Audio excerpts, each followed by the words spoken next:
Officer होते हैं। Junior commission officers जो ग्रुप बी गैजेटेड ऑफिसर्स के बराबर होते हैं। और थर्ड कैटेगरी में आती हैं बाकी बची रैंक्स जैसे नॉन कमीशन ऑफिसर्स और सोल्जर्स। अब हायरार्की वाइज सबसे लोएस्ट से शुरू करके वन बाय वन सारी रैंक्स और उनके इंसिग्निया को डिटेल से देखते हैं। सबसे पहले आता है सिपॉय, जिसे हम सिपाही, जवान या सोल्जर भी कहते हैं। इनकी पहचान होती है प्लेन सोल्जर बैज से, मतलब इनके शोल्डर पे कोई भी किसी टाइप की पट्टी या स्टार नहीं होता। इसके बाद फिर नॉन कमीशन ऑफिसर्स में आते हैं लैंस नायक, जिनकी पहचान होती है शोल्डर पे इस टाइप की एक फित्ती से। नेक्स्ट नायक, जिनकी पहचान होती है शोल्डर पे सेम टाइप की 2 फित्तियों से। सिमिलरली नेक्स्ट रैंक हवलदार, जिनके शोल्डर पे हमें सेम टाइप की 3 फित्तियां देखने को मिलती हैं। फिर आती है next category junior commission officers. Junior commission officers category में आने वाली सारी रैंक्स की एक पहचान होती है कि उनके शोल्डर्स पे आपको एक ऐसी फ्लैट स्ट्राइप देखने को मिलेगी। इस कैटेगरी में आते हैं नायब सूबेदार, जिनके इंसिग्निया में हमें शोल्डर्स पे स्ट्राइप के साथ एक 5 पॉइंटर स्टार देखने को मिलेगा। नेक्स्ट सूबेदार, जिनकी इंसिग्निया की पहचान है सेम टाइप की स्ट्राइप के साथ 2 5 पॉइंटेड स्टार्स। और नेक्स्ट सूबेदार मेजर, इनके इंसिग्निया में थोड़ा सा चेंज होता है। इनके शोल्डर पे आपको सिमिलर टाइप की स्ट्राइप के साथ नेशनल एम्बलम देखने को मिलेगा। फिर आते हैं कमीशन्ड ऑफिसर्स, जिनमें आते हैं ल्यूटिनेंट। इसे अब लेफ्टिनेंट भी प्रोनाउंस किया जाता है, इसमें कंफ्यूज होने की जरूरत नहीं है। बेसिकली अमेरिकन इंग्लिश में इसे एज ल्यूटिनेंट प्रोनाउंस किया जाता है और ब्रिटिश इंग्लिश में लेफ्टिनेंट, इसलिए सभी कॉमनवेल्थ कंट्रीज में इसे एज लेफ्टिनेंट प्रोनाउंस किया जाता है। And for the same reason India में भी लेफ्टिनेंट ही बोला जाता है। लेफ्टिनेंट को एज वाईओ यंग ऑफिसर्स भी कहा जाता है, बिकॉज एनडीए और सीडीएस से एग्जाम क्लियर करके आईएमए और ओटीए में ट्रेनिंग लेने के बाद कैडेट्स को फर्स्ट रैंक एज लेफ्टिनेंट ही मिलती है। इनकी यूनिफॉर्म पे हमें शोल्डर्स पे 2 5 पॉइंटेड स्टार्स देखने को मिलता है। नेक्स्ट रैंक है कैप्टन। इनकी यूनिफॉर्म में शोल्डर्स पे 3 स्टार्स लगे होते हैं। ये minimum 2 years of service as lieutenant करने के बाद ऑफिसर्स कैप्टन बनते हैं।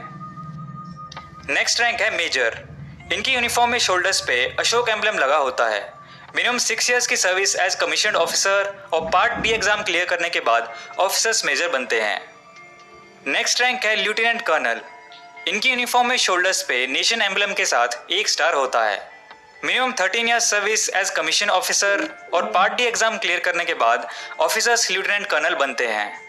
2011 में इंडिया की क्रिकेट वर्ल्ड कप में जीत के बाद former Indian captain MS Dhoni को भी ऑनरेरी लेफ्टिनेंट कर्नल की ही रैंक दी गई थी।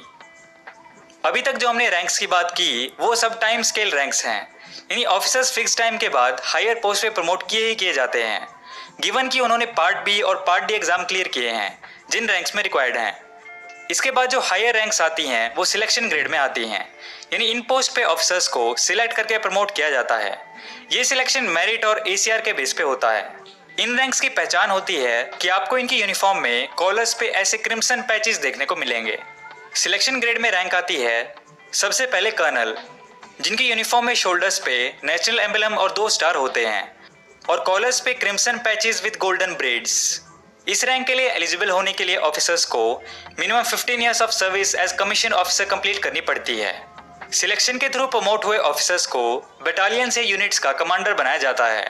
इसे हम सीईओ या कमांडिंग ऑफिसर्स भी कहते हैं। जो ऑफिसर्स किसी वजह से सिलेक्शन के थ्रू प्रमोट नहीं हो पाते, 26 years of service as commission officer के बाद उन्हें भी टाइम स्केल के थ्रू एज कर्नल प्रमोट कर दिया जाता है, लेकिन उन्हें एक बटालियन या यूनिट को कमांड करने का मौका नहीं मिल पाता।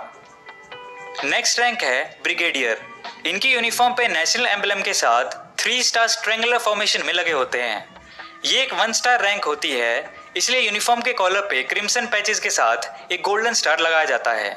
सिलेक्शन प्रोसेस के थ्रू ब्रिगेडियर रैंक के लिए एलिजिबल होने के लिए ऑफिसर्स को minimum 25 years of service as commission officer complete करनी पड़ती है। नेक्स्ट रैंक है मेजर जनरल। इनकी यूनिफॉर्म में कॉलर्स पे 2 क्रॉस्ड बैटन एंड सैब्रे यानी डंडी और तलवार होती है और उसके ऊपर 1 स्टार होता है और दोनों के ऊपर एक पतली सी रेड आउटलाइन भी होती है। मेजर जनरल एक 2 स्टार रैंक है, इसलिए यूनिफॉर्म में कॉलर्स पे क्रिम्सन पैचेस के साथ 2 गोल्डन स्टार लगे होते हैं।